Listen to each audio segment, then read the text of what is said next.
how familiar the audience was with this bit. Yeah. So we start kissing. Oh, no. Crickets. Oh. Crickets. So they didn't know the reference. Didn't know the reference at all. They didn't show an image. They didn't do anything. They just said it.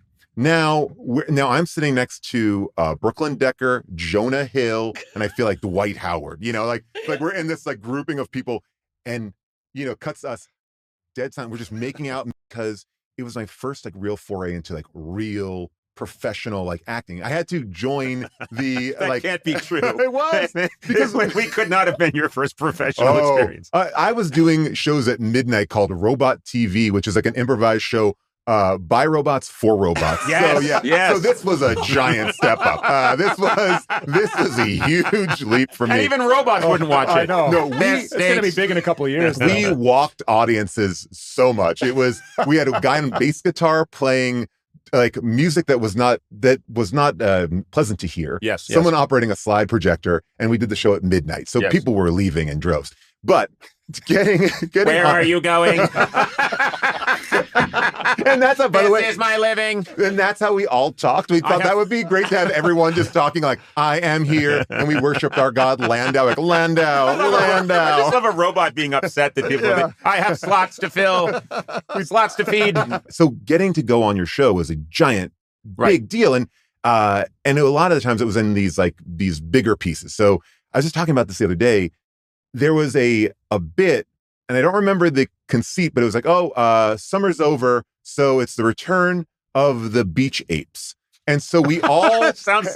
First of all, I have no memory, but it sounds exactly right. Us picking something that's completely. There's a fragment there which is summer's over. Right. Now, most shows would have said summer's over, so we're going to do a bit about dressing for fall. No, that means the arrival of beach apes. It was like the apes had like let the beach be open to humans during the summertime, and now we are back. So we all got. Apes don't hang out at the beach. We all got dressed up in these, ape gorilla costumes, and they had probably a couple good ones. Your but they're response like 20. shows me it's so clear how this got greenlit. I know. I'm the guy that said that sounds right. Also, if anything had an ape in it, I was immediately yes. You have to do 8 bits. We had one character which was. They said, of course, in Planet of the Apes, right. You saw apes rode horseback. Yeah. Behold, a horse riding ape back. And a horse came out on an ape's back. Anyway, but go continue. I want to hear about these apes. Your costume was not primo. Well, look, whenever you're in a situation where you have like 20 apes, the quality is going to go downhill really quickly. There's always 3 good. It's like in a zombie film. The zombies that are closest to camera got the most time in the chair. Yeah. And zombies, if a horde is charging, the ones that are way in the back, they just picked people with eczema. They just, they didn't even put it. We look like sick dogs, like splotchy patches of fur ripped off. And we had to put on the feet. And if these ape costumes, they're like these big feet. Yeah. And they drove us out to Jones Beach and they're get over this sand dune. Oh, on location? Oh, yeah. Sure. We drove out. We drove like 45 come on, minutes. Man. Sorry. We were a real show. Yeah, this is network. We got to get to the beach. And so we all hid behind this sand dune, like all 20 of us. And then someone yelled action. And then in these costumes, in the sun with these big feet, we're trying to run up sand dunes to run at camera. The beach apes are coming back. And that was it. That was it. The bit was just, we ran up a sand dune. Right. People were falling all over each other because we didn't know how to work the feet. And it was a bit that was just like, the beach apes are back. Over the hill with like Congo music, like bum, bum, bum, bum, bum, bum. And that was your face wasn't even on camera. Oh God, no. I mean, majority of the bits I did, my face was, I was covered. I was in whale costumes. It was great though. It was the best gig. This is an upgrade from the robot show? 100%. Okay. Well, I was getting paid. At least I was getting paid for that. The robots were watching at home and seeing Paul on late night and going, he's doing well. He's come up in the world. Robots, apes, cowboys. That's the hierarchy. Yeah, it is. Yeah. I would go home and I'd have a tape of all my like Conan bits and then show my parents. I'm like, look, I'm on TV. I'm that ape. You see the one in the back with the patchy, we did a desk drive piece where you were driving through the Meatpacking District before the Meatpacking District was a fancy, cool place. It was when it was a Meatpacking District. Yep. Disgusting. And we were Hare Krishnas. Yep. So again, I was in like, a very small, just practically naked. And, my body is not a sight to be seen unclothed. It's and especially back then, it was even worse. And I had a bald cap on, and you said, "Oh, look, there's Hare Krishnas," and then you ran us over. Yeah. So then when you ran us over, we had to, having fun with a hate crime. You know what it is. These people are different than me. And cue applause. As we did it, they were like, "Okay, now you guys have to lay down on the ground in the Meatpacking District," which at the time smelled like blood, and it was disgusting. And I remember just being on the ground, looking at the other people, and being like, how much longer do we have to be down? Because it smelled, and we're like, no, I think we got to keep it going longer. So we were down on that ground for such a long time. And I remember it was one of the only times where I couldn't get that smell off because I was pretty much naked, laying in blood meat, and it was like a viscera that was just out in the street. And I just remember like all of us coming home again in a van, smelling disgusting. It was, but I wouldn't have missed it for the world because it was you're working and asked to do the show Stella. And in New York City, Stella was this like offshoot of what the State was. It was Michael Ian Black, David Wayne, and Michael Showalter. And it was like the most popular comedy show in New York. You'd see the biggest stand-ups get there. It was like a modern Marx Brothers. I loved it. Yes, it was this amazing show. And we got asked, our improv sketch group, Respecto Montalban, got asked to perform at this. You really did not want an audience. High barrier of entry. Respecto Montalban. You have to first acknowledge you get why it's funny that's our name before you can enter the theater. We got asked to do a bit at the show. And we were like, this is a big deal. And so, of course, instead of doing a bit that we were sure of, we're like, we got to come up with a new bit that no one's ever seen. Essentially testing out a bit for the first time ever in front of the biggest people ever. And we decided we were going to be the Blue Man Group. So we painted our faces blue. Mm-hmm. We're in these costumes. And the whole idea was that we're doing our Blue Man Group bit and one audience member isn't laughing at us. And then we're like upset with that audience member. And that audience member is a plant. And we take her and we bring her backstage and you hear some yelling.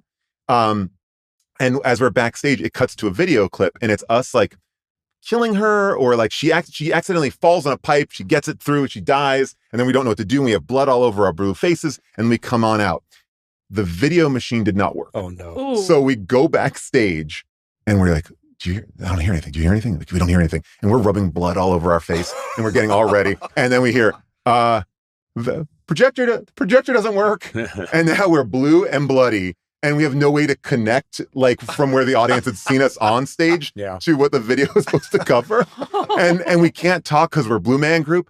And we... I forgot. You can't do a meta thing where you explain what was... No.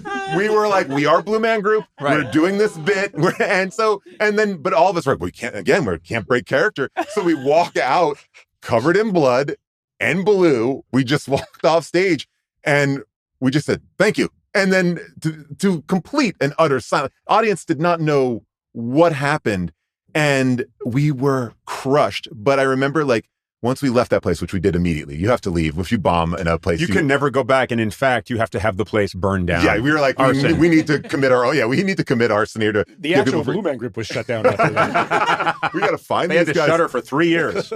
But I will never forget the feeling of sitting in a bar with mostly blue and blood. We haven't been able to clear it off our faces, sitting and drinking beers with these other people who are also like that, just being like, well, at least it all went down together. It's so funny that you bring... I look back on it now, but it was the worst bit. Seth Meyers was hosting the ESPYs. Yep. All right, so I have to put in a little bit of context. During that year of the ESPYs, there was a riot that broke out after the NHL championship, and it was in Canada, and there was this very famous image of a guy cradling a woman, and it looked like he was kissing her. Oh, I remember that. Remember that? Yeah, so it looked almost like that World War II photo of like the officer in the street. The VJ did. Yeah, so they're kissing in the middle of a riot. And Seth was like, okay, we'll do that bit. Like, this is going to be, we have so many famous people in the crowd. There's Gronk, there's this guy, and we have the kissing couple from the riot.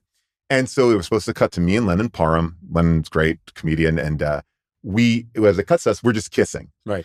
So now, as I explain that bit to you, years later, that's how familiar the audience was with this bit. Yeah. So we start kissing. Oh, no. Crickets. Oh. Crickets. So they didn't know the reference. Didn't know the reference Ah. at all. They didn't show an image. They didn't do anything. They just said it. Now I'm sitting next to Brooklyn Decker, Jonah Hill, and I feel like Dwight Howard. You know, like we're in this like grouping of people, and cuts us dead silent. We're just making out, dead silence. Now the bit is contracted to happen 3 more times throughout the show. And so I go, well, they're clearly going to cut the bit coming back. No, they didn't cut the bit. And every single time it died, it almost like then the audience got mad. The second time it was like, they're doing this again? We didn't like this. Yeah. No, we voted on this. Yeah. This was No, he is not to return to office. Yeah. And so then the third time we're doing it again, now the audience is angry at us. And I will never forget this moment. We had worked our way from the seats all the way to the stage. It was the final act of the show. Seth killing it, everything working except for this bit. And we're like, I was going out there with London. I'm like, okay, we got to do this one more time. And this is great. I'm watching Twitter just be like, this bit sucks. These guys suck. It's like, oh no. And we kiss, it gets nothing. And I walk off and there's Jay Leno just standing off to the side of the stage, denim on top, denim on bottom. And he goes, yeah, didn't work. And I was like, to have him, that was the end. I was like, yeah, it didn't work. It didn't work. Like I know it didn't work, but be told like Jay Leno was like, yeah. It was like, it was a mortifying experience. Never walked with my head so low. Oh my God. And a sports audience too. I feel like they're even worse, right? The hardest audience. Aren't they hard? Oh, but, not as hard as Leno. Yeah. Look, at least he showed himself to be very supportive. That's the important thing. He does that too. He hangs outside operating rooms. And when the patient flatlines, he goes, didn't work. And the woman's crying. That's my husband of 35 years. Heart stop. See you on Sunday. I'm doing a live show on Sunday. I'll be at the car show. He wasn't even performing at the SPs. He was just there. Yeah.